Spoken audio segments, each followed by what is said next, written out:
How's it going, ladies and gentlemen? Welcome back to the channel and welcome back to another video with me, OLT. In this one we're actually in what should be sunny Spain, but is actually stormy Spain at the moment. But we're going to do the 5 things I've loved and hated about this Mercedes EQA. Stepping inside the car is where you're going to find the first thing that I've absolutely loved about this Mercedes EQA, and it's going to be the interior of this one. It's absolutely stunning in here, to be honest.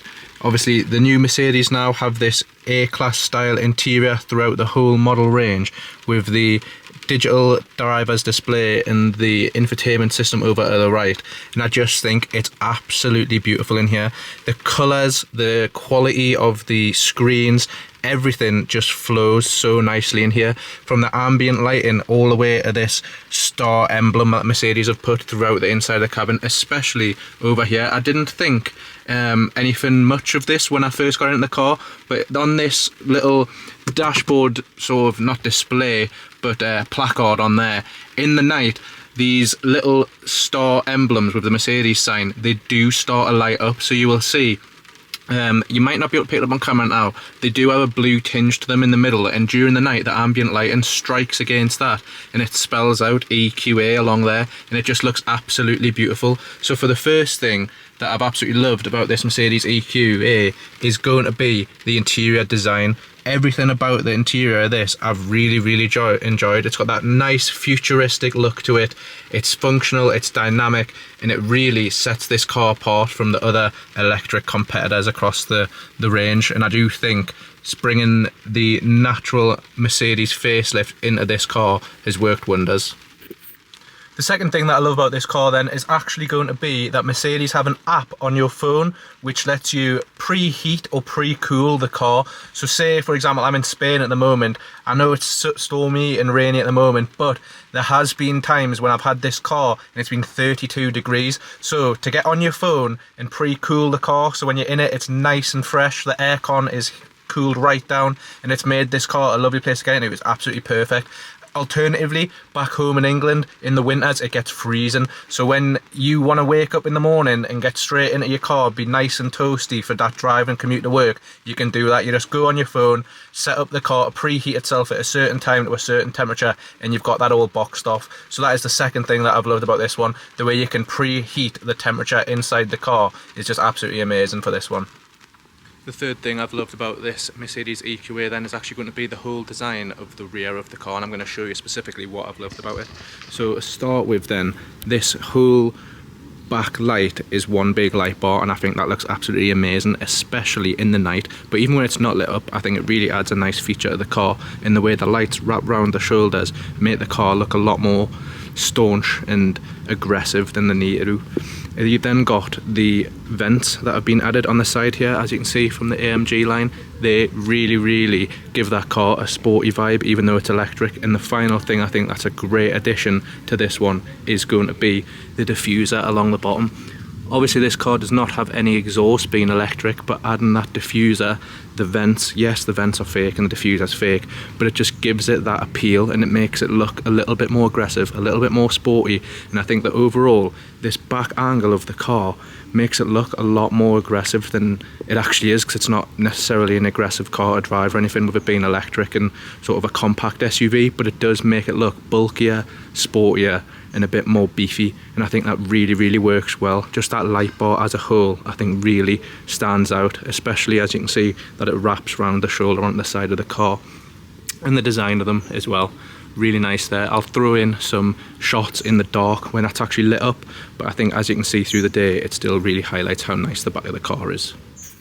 Coming back into the car for the fourth thing then, it's going to be the satellite navigation on this one, the sat nav. So as you can see, it's on the digital driver's display right there in the middle of the dash, but you also can get it up on your infotainment screen, and where on the infotainment screen is where this really impressed us.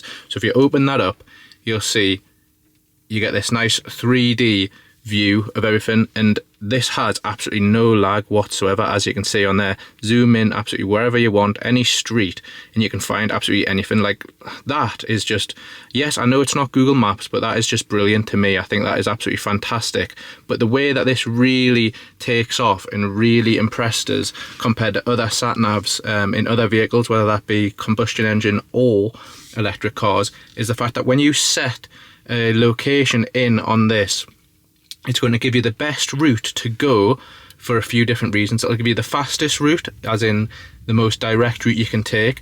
Other than that, it'll give you the best route with the best chargers along the way, because obviously this is an electric vehicle. If you're driving across the country, say, you may be forced to pull up and park somewhere for a bit so that you can charge your car.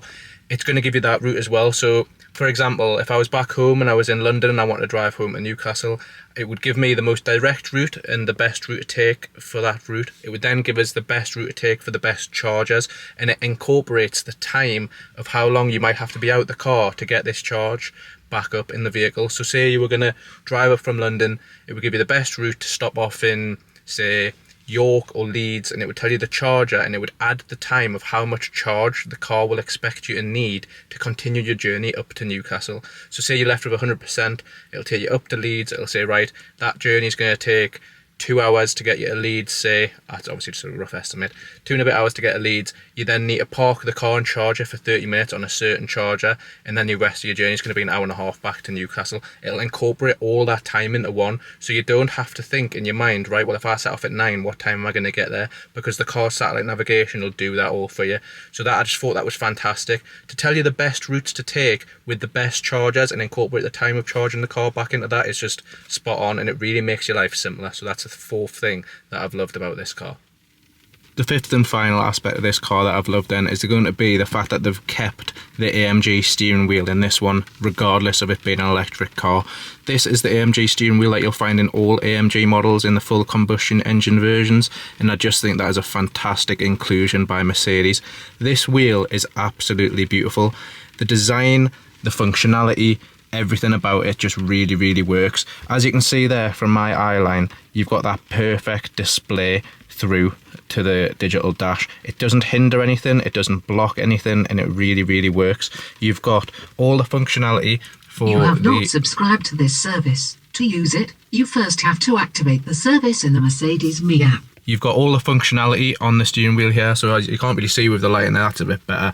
This is all haptic touch, so the left side controls everything that's on the digital driver's display, as you can see there. It's haptic touch, but you don't actually have to press anything. You can just swipe down through, and that like lets you flick through everything on that option. On the right hand side, if I start the vehicle up, you get to choose everything that goes onto this display with a little flick of the finger on there. So it's really good technicality wise, and it's really good design wise, and I'm really, really impressed that they've actually kept this steering wheel in this one, even though that's an electric car. They could have changed it, they could have done something new, but they haven't. They've kept it. The red stitching as well for the AMG line really sets this one off, and it makes it feel so much sportier than the car actually is. With the flat bottom steering wheel and the little gaps between all of the aspects here, it just makes it feel so sporty and almost like a little fighter jet in here. I just absolutely love the steering wheel that they've kept for this one. So that's going to be the fifth thing that I've loved about this Mercedes EQA. There you have it then, ladies and gentlemen. This has been the 5 things that I've loved about the Mercedes-Benz EQA. Just for reference, this has been its AMG line, and it is the 250 plus variant, so other variants will differ, but these have been the 5 things that I've generically loved about this one. It's a fantastic car, and definitely something I think you should consider if you're looking to buy one. I've been OLT, and I'll hopefully catch you all in another video. Cheers.